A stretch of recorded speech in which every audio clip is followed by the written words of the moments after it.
G'day everyone and welcome back to the shop. Today's video is going to be a little bit different. We're going to be taking a look at this lathe tool that was sent to me for free.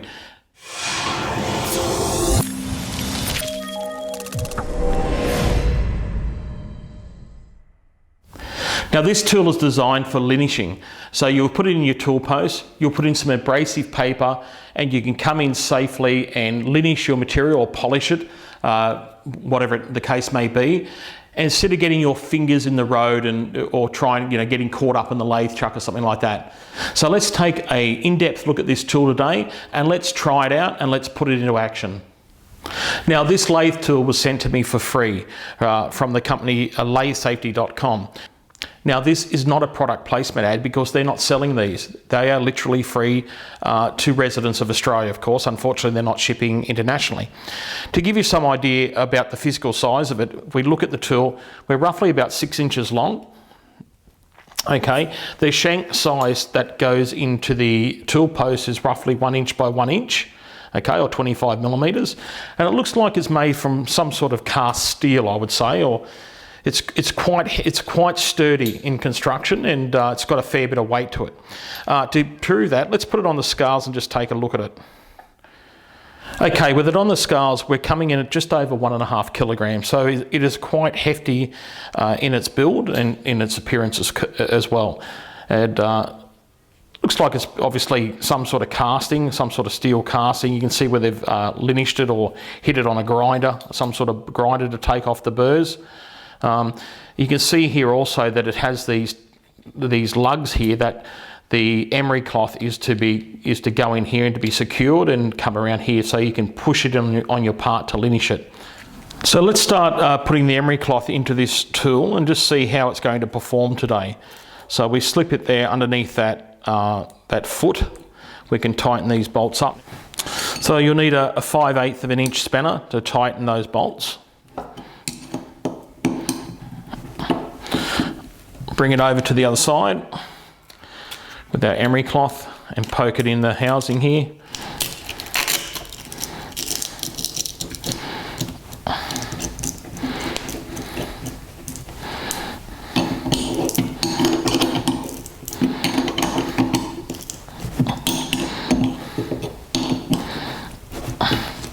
Now I've only got the narrow emery cloth here. I probably should have purchased the wider one. However, I've got another plan for this. I can actually use my old linishing belts off my grinder. So when they wear out, I can also use those in there as well, off my belt sander, I should say. Now, it's be interesting to see how this works because no doubt contact pressure would be somewhere around this point here and here, and you'll probably end up filling this up really quick. Okay. Now, mounting the lathe safety tool in your tool post is quite an easy task. Keep in mind that it is a 1 inch shank here, okay? So your tool post will have to accommodate such a wide size. On my Colchester, my Master 2500 here, if I put my steel rule in here, you can roughly see that my center height for my cutting tool has to be around about 6.5 inches from the top of the bed. All right, so which is about 165 millimeters thereabout, give or take. So what we'll do here, we'll crank this around on the Colchester. So let's mount it into the tool post and make sure I've got enough room there and tighten down on my tool post nuts.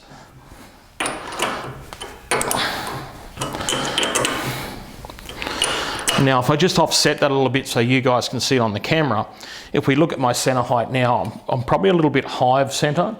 So I'm probably about 1/4 of an inch above where center should be.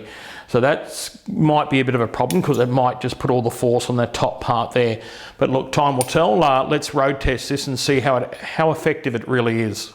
So to road test this lathe linishing tool today, I'm going to be using some different types of material. I've got some cast, some round cast. I've got some bright mild steel. And I've got some bronze bushing here that I'll give a try. So I'll probably use the bronze bushing first and hopefully that won't impregnate the linish tape too much here. All right, so let's whack this in the chuck and tighten it up in the 3-jaw chuck and alrighty. We'll start up the Colchester lathe and give it a whirl.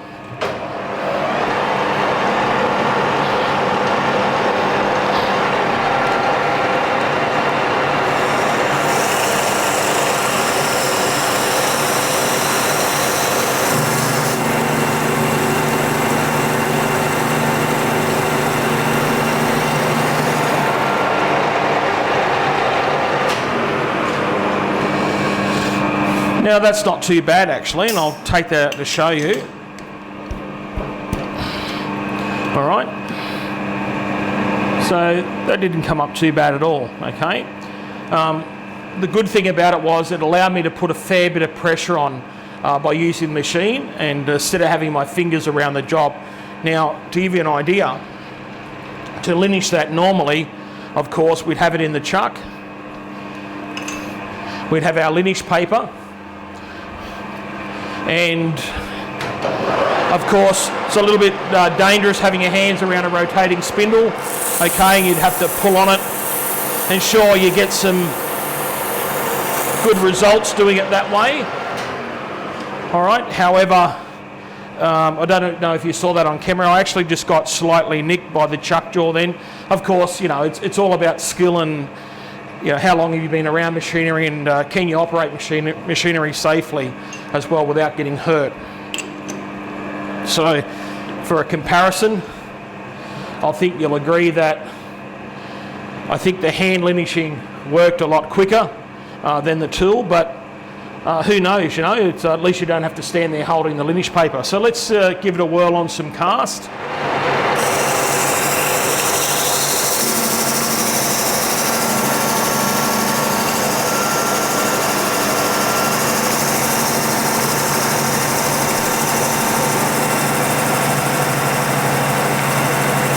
Now I'm putting a fair bit of pressure on the cross feed at the moment, trying to get that to linish. And let's take a look at the wear of that now, of the tape. Look, it doesn't do too bad a job.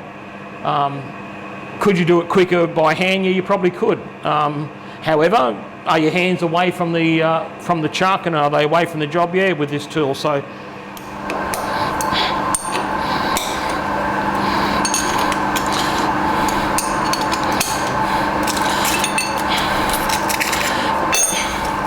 Now, one thing when using the tool, if you use it that way that I'm showing you there, you actually got little pieces of waste that you can't use, and it's probably not economical overall.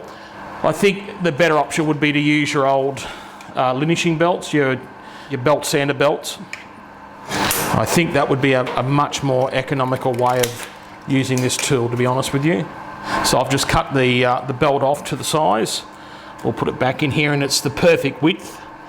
The belt I'm using today on my belt sander is 2 inches wide. Okay.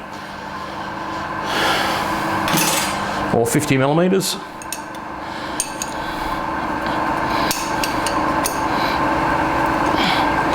Put that on, poke this up in here. You can see it's quite easy to change your linish cloth.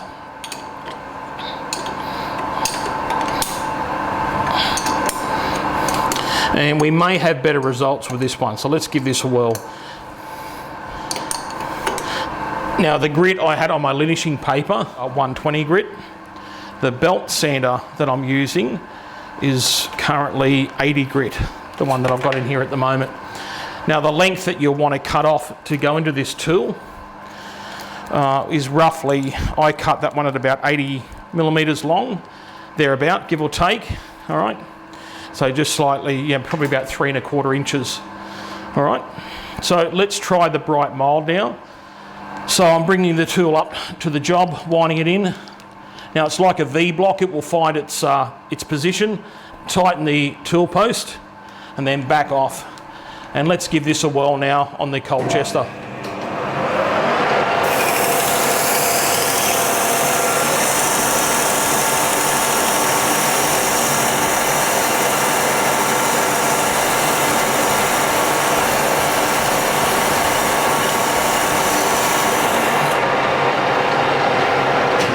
Well, that definitely worked much easier, that's for sure, with that grit. It's much more sturdier having that old belt. And to be honest, I think that did a much better job using that old linishing belt.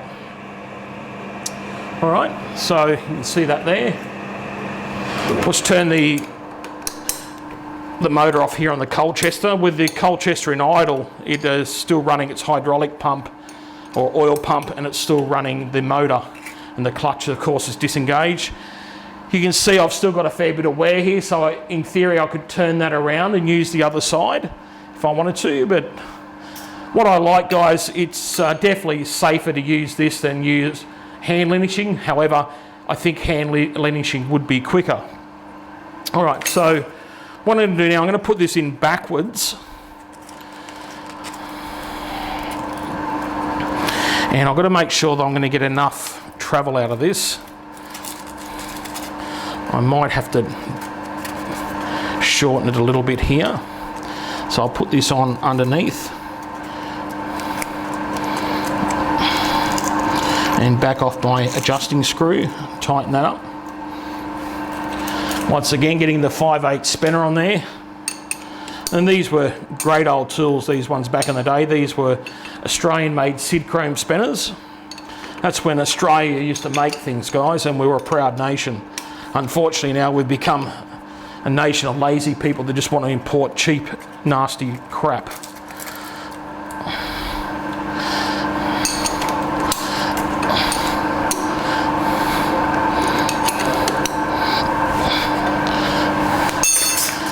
Alright, so let's give this a whirl with the bronze bushing that I had before.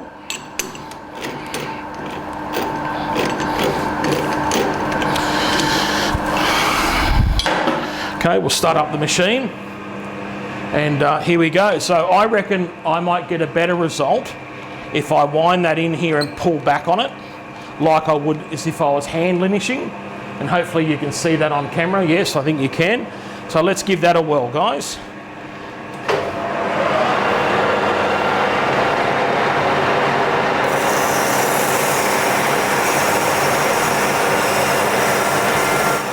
Oh, that's much better.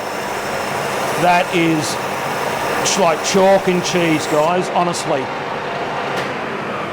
That I just think I may have found a better way of using this tool.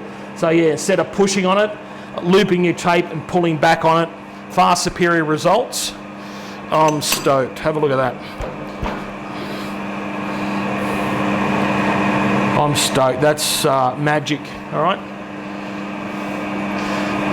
Who knows, if you're watching Max from the Swan Valley machine shop, I might not need a tool post grinder after all, mate. I might get away with me dodgy old Linish paper.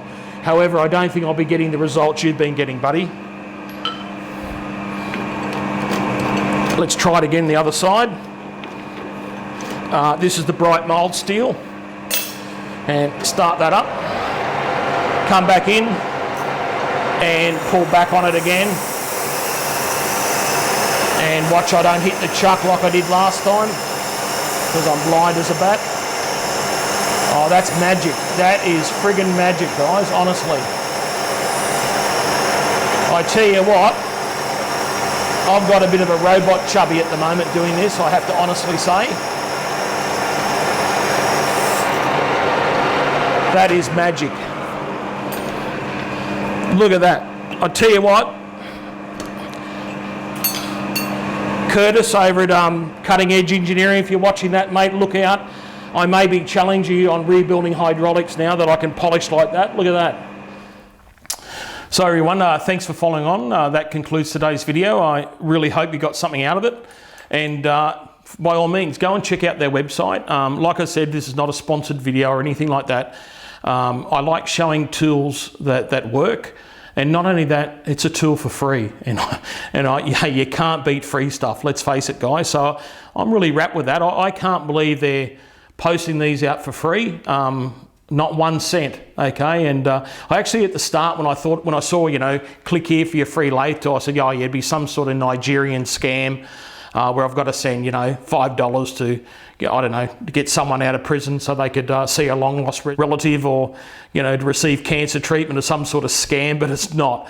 I was flabbergasted when it actually came in the mail. So LatheSafety.com, thank you very much for that. I really appreciate it. Hopefully this video will help shine a spotlight on your website. And the other thing is, ladies and gentlemen, if you're an Australian machinist and you're watching this video, go out and check out those other channels, guys, okay? you know, we need to support fellow machinists, and don't get me wrong, there's heaps of great machinists all over the world, but I think the Australian ones need a little bit more of a plug. So go check out those channels, and I'll put a link to them down below. Semi-retired engineer, I'll put a link down here as well. Pete, so keep up. Peter, if you like machining videos, Peter's I would have to say he's doing one of the best Mazak restorations I've ever seen. Go and check it out. It is awesome, okay? And, oh yeah, go and check out Max over at Swan Valley Machine Shop as well. Max does some really cool work, very knowledgeable man, and he's probably forgotten more than I'll ever know. Alrighty, have a lovely day, guys. Thanks for joining in. Stay safe, and no doubt you can see I'm all scruffy because I live in Melbourne, and we're still in lockdown, believe it or not, due to... yes, you know that virus it's like the Harry Potter and Voldemort. You never mention their name, I don't want to mention it. Have a good day. See you later. Bye-bye.